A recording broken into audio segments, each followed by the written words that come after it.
Hi, this is Ike from IkesOutdoors.com. Today we're going to be doing a product review on the new G5 Quest Primal. I got the Primal here in front of me, and first thing I want to talk about is some of the specs on this bow. This bow is a 32-inch axle-to-axle bow.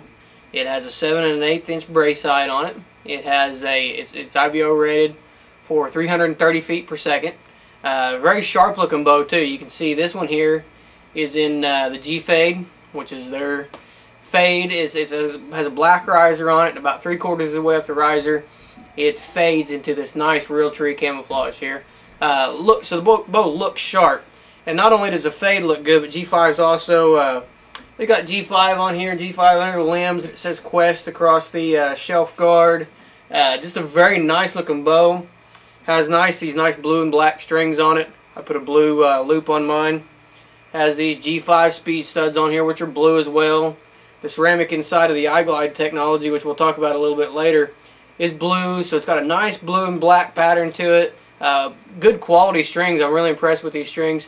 Nice blue and black on them. I got the G5 Meta Peep in there as well. So really cool looking bow as far as the colors that they've chosen for the strings and the way they approach the presentation on this thing. So really nice looking bow as well. Now we get into the technical aspects on this bow. As far as setting it up and tuning it, this bow was a breeze. I mean, couldn't ask for an easier bow to set up. The guide, they tell you pretty much what to set your center shot on the owner's manual. So I set the bow up to that, and it was spot on.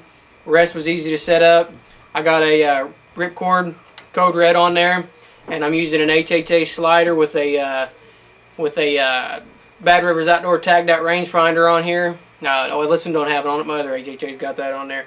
But and I'm using a Sims stabilizer, and that's pretty much it. Other than that, the bow's doesn't have anything on it for silencers other than the stabilizer to absorb impact and the factory string stop that came on it. So setting this thing up and tuning it took me all of 5 minutes to tune. I mean, I went outside, set my rest up, went outside, paper tuned it, walked back, tuned it, and broadhead tuned it. And within just a few minutes, just the time it took me to shoot it, it was set up and ready to go. So very easy bow to tune, no clearance problems on it whatsoever. Now to set up your draw length, you are going to have to press this bow. It's based on a modular system, but you have to press the bow and take the cables off to put your new mods on. Now what I found is when you changed it, when I changed these, it was very nice to change. It's got dual draw stops on it, but the modules set your draw stops for you the way they're designed. It puts your draw stop in the position that it's supposed to be for your draw length. So that's pretty nice as far as that goes. You do have to press it, but that's a pretty nice feature. The draw length on these runs very, very true. I got a 27-inch draw length, and I've got about a 1/4 inch peep or a 1/4 inch D-loop on there that I tied on, and it runs very, very true for me as far as 27 inches goes. Now speed on this bow, I was very, very impressed with the speed on this bow. I set it up at 29 inches draw and 70 pounds and was getting 218 to 222 on this bow, which if you do the math on that with what I got on the string, that would actually exceed the IBO rating by just a couple feet per second, because I was an inch short. I had a peep on here and the loop, so I had a little bit of weight to the string. So it actually probably will exceed the 330 feet per second that their IBO rating it. I'd say by a couple feet per second pretty easily. If you fine tune this thing and really do some fine tuning on it and really take the time, you can probably get 335 out of it, I'd say. But as far as meeting the IBO speeds, it does that very well by my calculations.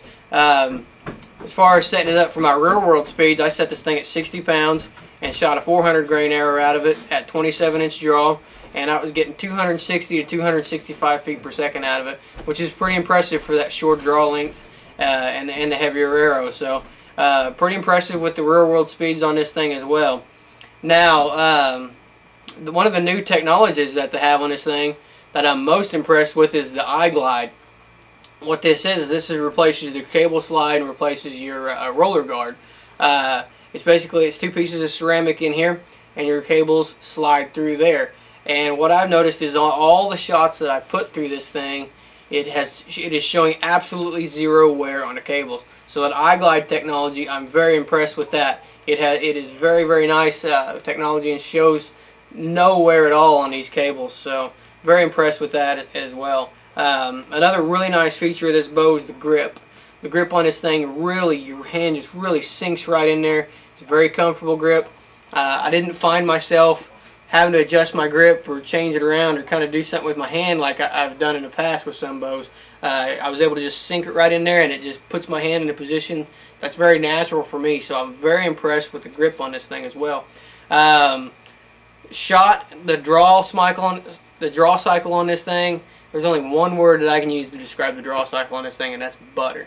This thing is butter smooth. I mean, it is just a nice continuous. It doesn't even feel like it has a hump to it. I mean, just a nice continuous draw. When you get back to full draw, it's nice and steady. You can really creep with this thing, and it doesn't want to go and doesn't want to jerk out of your hand. Zero vibration in this thing. Even without the stabilizer on it to absorb some of that vibration, it has zero vibration on it. It's a very nice, very quiet bow.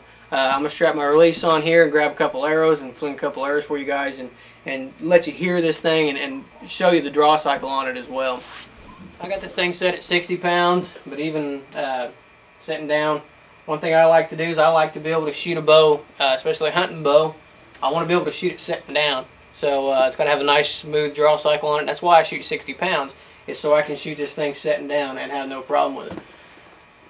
So you can see there, just a nice smooth draw, no hump to it at all, nothing to kind of try to work your way over. Just a nice smooth, even letting it up, it doesn't want to jerk out of your hand. Just a nice smooth draw.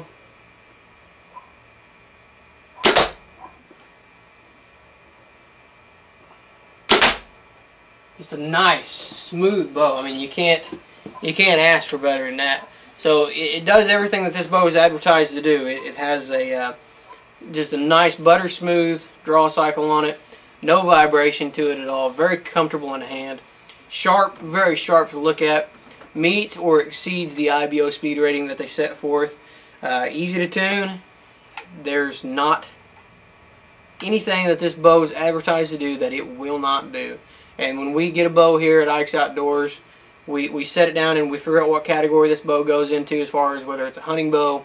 And then as the hunting bow, is this a speed bow? Is it supposed to be this? Is it supposed to be a target bow? Is it supposed to be, you know, what's this bow supposed to do? What are they advertising this bow to do? And this is your basic bare bone, or your meat and potatoes hunting bow is what this thing is. I wouldn't call it a speed bow because it's not really, I don't think it's really a speed bow. To me, in my mind, this thing is a hunter's bow. And it's one that I would not be afraid to carry into the woods at all. It meets or exceeds the intent of its design, and I am very, very impressed with this bow. I do not hardly ever give out a perfect 10, but I think I'm going to have to on this bow because I can't find anything to peg it. In the 10 categories that I score these bows on, it actually scored perfect in every range as far as what it's advertised to do. So by giving it a 10, I'm not saying that this is the best bow on the market and that this is the best bow that you're ever going to lay your hands on. What I'm saying is this bow will do everything that it's advertised to do. And I'm saying it's a very, very impressive bow. I think it's a sleeper bow. You know, it's one of those bows that you don't hear a lot of people talking about as far as, you know, most guys that I know talk about Hoyts and Bowtechs and Matthews and some of these other big name bows on the market. But I think this G5 is a sleeper bow. I think it's one of the best bows that I've shot this year, and it's one that I haven't heard a lot of people talk about shooting. I definitely think it's worth giving a shot. And I'm very, very impressed with this bow. So check this bow out. This is the Quest Primal. It's made by G5. They have 3 other models available that are solo cam. I'm not sure what the names of those are, but this one is the Primal. This is their dual cam bow, and I am very, very impressed with the quality of this bow. So for more information on the Quest Primal and the other bows that Quest has available, be sure to check out their website, and that's questbowhunting.com.